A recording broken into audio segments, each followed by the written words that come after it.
Good afternoon, everybody, and welcome back to the show. The Atheist Experience is live November 2nd. I just sent a rather scathing email to the CFI Austin Yahoo group. Okay. Because there was a post on that group today, this mailing list today, talking about how the State Board of Education, which, as a lot of you may know, is run by a guy named Dan McElroy, who is a young Earth creationist, appointed by Rick Perry to run this group, and they have loaded this thing down with just about almost half of the State Board of Education are creationists of the old school, you know, Creation Week and Adam and Eve and all the rest of it. And so there are hearings coming up again, and the public will be invited to speak at these, and you can sign up to speak. And I don't know exactly. I looked at the websites, some of the websites that would have that information up to date. I don't think the exact. I couldn't find, for example, on the Texas Freedom Network website, if the actual sign up page, when the date is for these hearings. I don't know that information yet.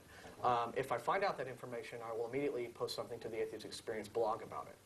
But what disappointed me was that the immediate reactions, just the first few people to respond to that post on the CFI list, were of a very defeatist attitude.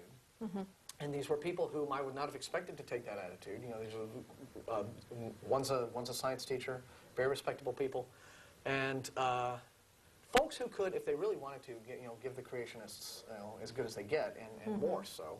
Taking the attitude of, why bother? I'm not going to waste my time. They don't listen anyway. It's pointless. I'm not, I just want to stay home. I'm not going to take time out of my schedule to talk to a bunch of people who are, not even going to listen, and it's not going to do any good, and da-da-da.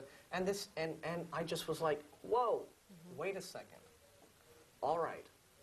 I know that this is a frustrating fight. It is frustrating in the 21st century. Yeah, that we're still having this discussion. Yeah, I mean, let alone that they're stoning children to death on the other side of the planet. But over here, we're still having to, defend modern ideas and modern science, against 19th century beliefs. Right. Before, right? I know that it is frustrating and wearying to have to, get on that horse and ride down that trail again. But the point is, what else can you do? If you're not willing to defend science, you have to defend, facts and the truth and reality against these politically motivated people who do not want to have science, A, inconveniencing their religious beliefs, and B, they do want the pro-science side to roll over and play dead, and just hand them the victory they're looking for. Right. And that's the attitude that I was unfortunately seeing today on the mailing list. And I had to send a really, pretty brutal letter back saying, hey, whatever happened to principle here? Can we all look that word up? The point is that is what the creationists would love on the SBOE.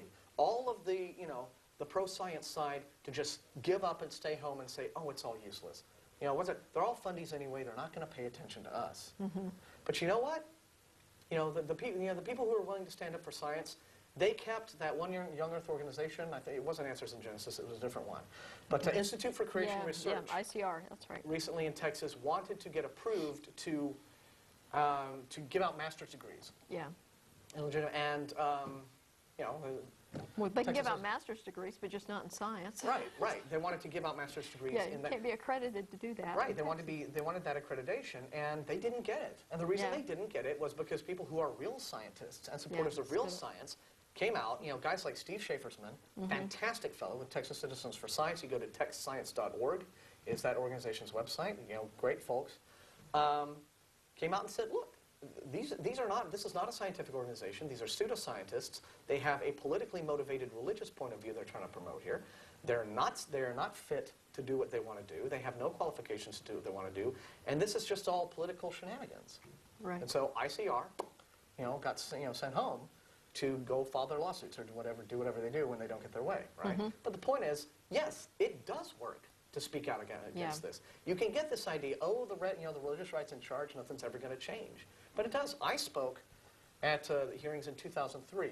They were trying to get ID sort of shoehorned into the science textbooks in 2003, and I was there to speak there. We had Russell Glasser was there, Don Baker came, ACA was well supported. I think a couple other folks. Let me see if I can remember who from our side turned up. But But a good turnout, and then a bunch of the science faculty at the University of Texas turned Right. up, and a whole heap of creationists who had been sort of trucked in by the Discovery Institute. From and you- Waco or someplace. No, they brought in William Dembski turned up. Oh, okay. Michael Behe was there. Jonathan Wells, like the sort of the ID triumvirate was there. Yeah. And a bunch of DI people were there. And ultimately, yeah, the vote was to keep the textbooks, correct. Yeah. And even though, of course, Dan McElroy, who was part of that, and his little partner in crime, Terry Leo, Yeah. the woman Yeah. who is as dumb as a sack of hammers, and and who machinated everything to where all the media was there. Yeah. At the beginning, she got the speakers front-loaded with all the creationists. Right. Like the So first it- dozen or so that it's- speakers. Yeah, Right. that it's late by the Right. time the Right, and the then all real the TV science cameras people went get there, home, yeah. but there were still several hours of testimony going. I think it went until like past midnight. I ended up speaking around 10:30 at night.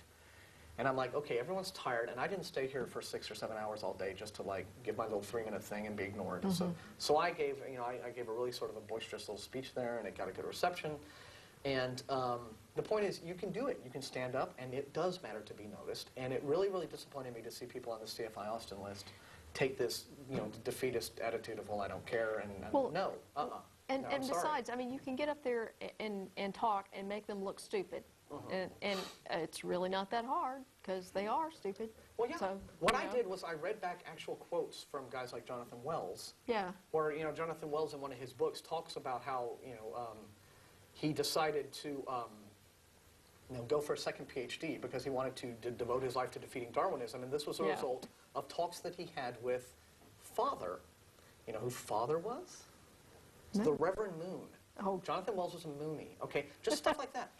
You have Okay. William Dembski basically, because remember the whole sales pitch for ID is no, this isn't religious. This is an alternate scientific theory, and then Yeah. you can just point to you can just open up one of Dembski's books and talk about how where he says any scientific ideas that leave Jesus out have to be considered invalid. Right. Yeah, I mean, Yeah, well, yeah. there you go. I mean, you just Well- you undermine them with their own words, and at that point, your work is done. And they've published the wedge document, so that's available online. You can Yeah. read it, and Yeah, Yeah. that got brought up quite a bit. So, yeah, you know what the agenda is here, and it's not science. So I was very, very glad that Chuck brought that up, because now I keep getting flashed here. This little notice: the Atheist Community of Austin put out a voter's guide where they sent a list of questions to politicians running for office, the selection cycle, and they got a bunch back, and apparently one of the questions had to do with such scientific issues like the age of the Earth. Am I correct there? Okay, I'm getting a nod. But that's really all I'm being told. So apparently there are politicians out there who have correct scientific attitudes, and others who don't, Yeah. and quite a few who do not, and then probably some who didn't even answer the questionnaire at all. Yeah. So that's fairly handy, and I do believe, I'm just going to wait to see if I get a nod on this, that the results of those voters' guide, the answers have been put on the Atheist, yes they have, Atheist Community of Austin website, the URL of which is splattered across the bottom of your Yes. screen. So there. if your frontal lobes are functioning, you can use this voter's See, I guide. just sort of, we communicated through Yeah. gestures and nods, and I got it all down. Yeah. See, there you So go. you do that kind of thing. But if your frontal lobes are still functioning, you can go to the website, take a look at the results, and use that information to inform your voting decision if you haven't already voted.